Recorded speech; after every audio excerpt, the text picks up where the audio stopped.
The Wild West wasn't born lawless. It became that way, shaped by the relentless push of settlers into uncharted territories during the 1800s. This was a land of untamed beauty and unrestrained ambition, where opportunity thrived in the absence of structured governance. But with that opportunity came chaos, laying the foundation for the region's infamous lawlessness. The gold rush of the mid-19th century brought waves of fortune-seekers to regions like California, Colorado, and Nevada.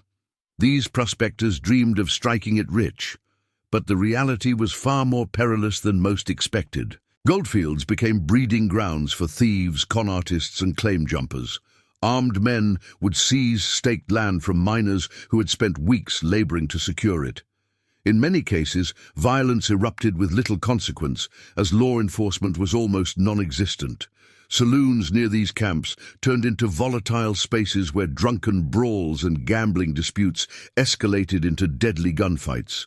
Boomtowns, the settlements that grew overnight near mining camps and along newly built railroads, attracted a mix of hard-working pioneers and opportunistic criminals.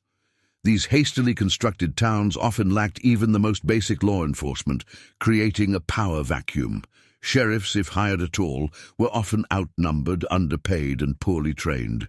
Disputes over property lines, debts, or simple misunderstandings were settled in the streets, frequently with bullets rather than words. Frustrated with the lawlessness, many communities turned to vigilante justice. Settlers formed groups to establish makeshift tribunals and impose order. While some vigilantes aimed to protect their towns, others were driven by personal grudges or mob mentality. Lynch mobs became a grim fixture of frontier justice, offering swift but often cruel and misguided punishments. This volatile environment also paved the way for the rise of legendary outlaws. Figures like Jesse James and Billy the Kid exploited the lack of formal legal systems to build their reputations through stagecoach robberies, saloon heists, and train heists. To those living on the frontier, these criminals were a source of constant fear, while for others, their exploits symbolized rebellion against a broken system. By the late 19th century, efforts to impose order on the frontier began to take shape. Federal marshals and territorial courts were introduced to tame the chaos, but progress was slow. For years, the Wild West remained a rugged and dangerous land, where survival often depended on the barrel of a gun.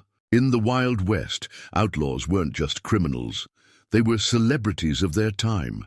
Figures like Jesse James, Billy the Kid, and Belle Starr rose to infamy, not only for their crimes, but for the legends that grew around them. Their stories, fueled by sensationalized media and dime novels, blurred the line between villainy and heroism. Jesse James, perhaps the most notorious outlaw of the era, started as a Confederate guerrilla during the Civil War. Alongside his brother Frank, he transitioned to a life of crime, leading the infamous James Younger Gang. They robbed banks, stagecoaches, and trains, targeting what they framed as symbols of Northern oppression. For some, Jesse became a Robin Hood figure, though there's little evidence he shared his loot with anyone but his crew. Billy the Kid, on the other hand, was a tragic anti-hero.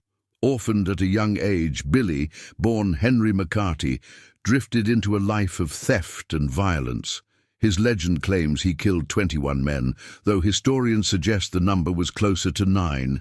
He became embroiled in the Lincoln County War, a bloody feud in New Mexico, where his sharpshooting skills earned him both enemies and admirers. At just 21 years old, Billy met his end at the hands of Sheriff Pat Garrett, cementing his place as a symbol of youthful rebellion and lost potential. Belle Starr, known as the Bandit Queen, challenged the era's gender norms. Born into a wealthy family, she turned to crime after marrying a Confederate soldier turned outlaw. Belle was accused of organizing horse theft rings, harboring criminals, and even committing robberies herself. While her exploits may have been exaggerated, her reputation as a fiercely independent and cunning figure captivated the public imagination. The allure of these outlaws was amplified by the media.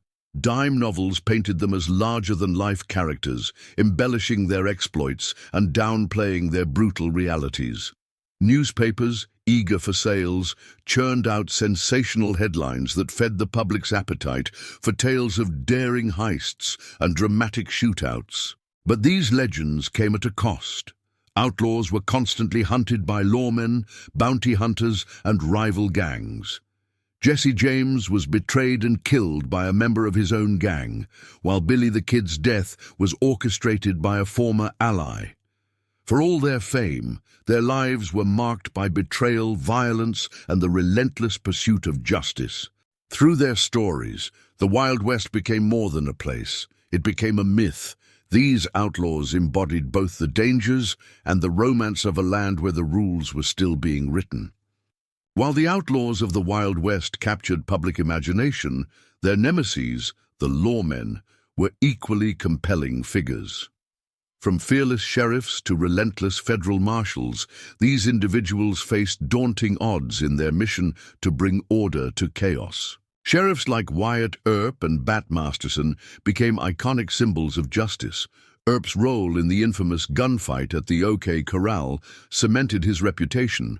Though his methods often straddled the line between legal and extra-legal, his relentless pursuit of justice made him both feared and revered.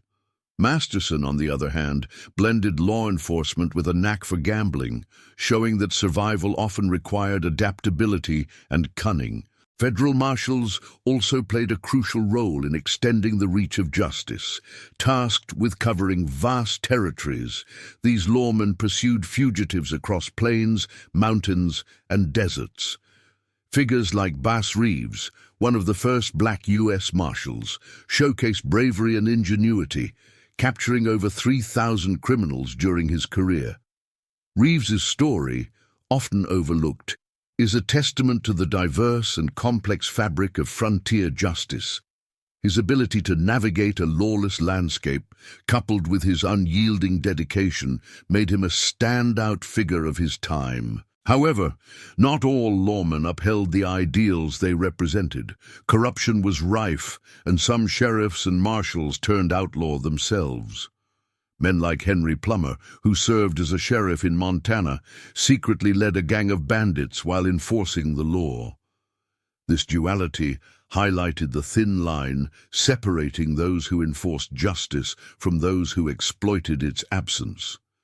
Their duplicity eroded public trust and underscored the fragility of law enforcement in such a chaotic era.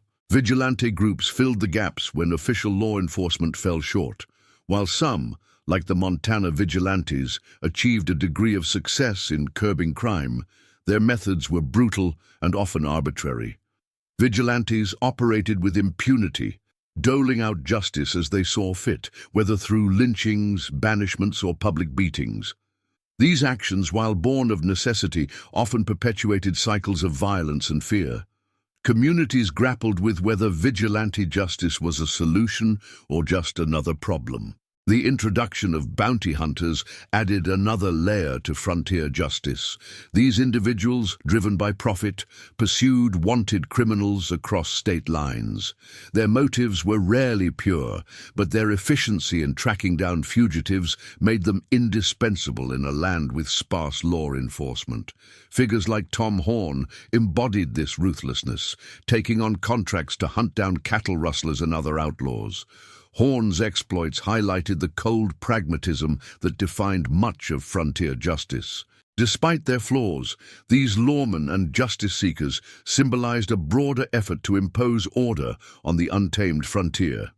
Their stories, like those of the outlaws they pursued, became legends, complex, messy, and larger than life. In the end, the Wild West wasn't just a battle between right and wrong. It was a contest of survival where justice was often in the eye of the beholder. The Wild West was a stage for some of the most daring and infamous crimes in American history. Outlaws didn't just commit petty theft. They orchestrated audacious heists and ambushes that captured the imagination of their contemporaries and remain legendary to this day. Bank robberies, Banks became prime targets for outlaws seeking quick cash. Figures like Butch Cassidy and the Sundance Kid, leaders of the Wild Bunch, specialized in meticulously planned heists. Banks in remote towns, often staffed by a single clerk, stood little chance against seasoned criminals. These robberies were swift and often violent, with gang members brandishing weapons to intimidate locals while making their escape on horseback. Train heists. The expansion of the railroad system offered outlaws a new and lucrative target: trains laden with cash, gold, and other valuables. Jesse James and his gang were among the first to rob trains, exploiting their predictable routes and schedules. Using dynamite to blow open safes, these heists were executed with precision, often leaving lawmen trailing behind. The Great Northern Train Robbery of 1901, led by the Wild Bunch, netted a fortune in cash and bonds, cementing their reputation as master criminals. Stagecoach ambushes. Before trains dominated transportation, stagecoaches were the primary means of moving goods and passengers across the frontier. These vehicles, often carrying mail, money, and valuables, became prime targets. Bandits would position themselves along remote trails, using the element of surprise to halt stagecoaches at gunpoint. Infamous outlaw Black Bart was known for his poetic calling cards, which he left behind after his robberies, adding a theatrical flair to his crimes. Cattle rustling. For ranchers, livestock was their livelihood, and cattle rustling was one of the most pervasive crimes of the era. Outlaws would steal herds under the cover of darkness, often altering brands to conceal their theft.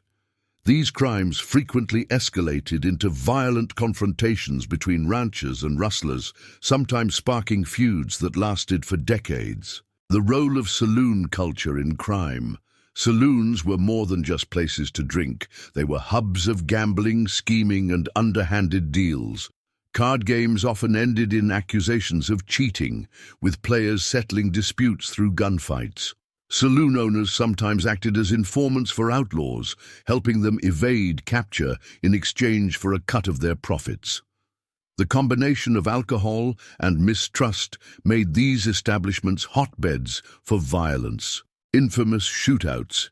Shootouts, while rare compared to other forms of violence, became emblematic of the Wild West's chaotic justice. The gunfight at the OK Corral remains one of the most famous examples, pitting Wyatt Earp, his brothers, and Doc Holliday against the Clanton and McClory brothers in a deadly feud. These standoffs, often dramatized in movies and books, were brutal and swift, with lives decided in a matter of seconds. Horse thievery. In the West, a horse was more than transportation. It was a lifeline. Stealing a horse was considered one of the gravest offenses, often leading to immediate execution if the thief was caught. Outlaws would target stables or lone travelers, knowing that a fast horse could mean the difference between freedom and capture. The legacy of these crimes. The boldness of these crimes left an indelible mark on the history of the Wild West. Outlaws became both feared and admired for their audacity, while lawmen struggled to adapt to their ever-evolving tactics. The stories of these crimes, often sensationalized, contributed to the myth of the West as a lawless and untamed land. The Wild West holds a unique place in history, embodying both the best and worst of human nature. It was a land where opportunity and danger walked hand in hand, where dreams were made and destroyed, often in the same day. The stories of outlaws, lawmen, and the chaotic quest for justice reveal a time when survival often depended on quick thinking, fast reflexes, and a willingness to bend or outright break the rules. From Jesse James' infamous train heists to Wyatt Earp's legendary shootouts, the Wild West was a stage for larger-than-life figures whose exploits straddled the line between myth and reality. These stories, passed down through newspapers, dime novels, and Hollywood films, have been romanticized over generations, but the truth is often far grittier. The reality of the Wild West was one of struggle and resilience, Communities formed out of necessity, banding together to protect against bandits and the harshness of the environment. Justice, when it came, was often harsh and unforgiving, meted out by vigilantes or underpaid sheriffs. It was a time when morality was flexible and the line between hero and villain could shift depending on perspective. As the frontier era faded and the United States imposed more formal laws, the myths of the Wild West persisted. They serve as a reminder of a time when the rules were still being written and justice was often found at the barrel of a gun. The legacy of the Wild West continues to shape our understanding of courage, defiance, and the human spirit's unrelenting will to carve out a place in the world. If you enjoyed exploring the real stories of the Wild West, don't forget to like this video, share it with your friends, and subscribe for more historical deep dives. See you next time.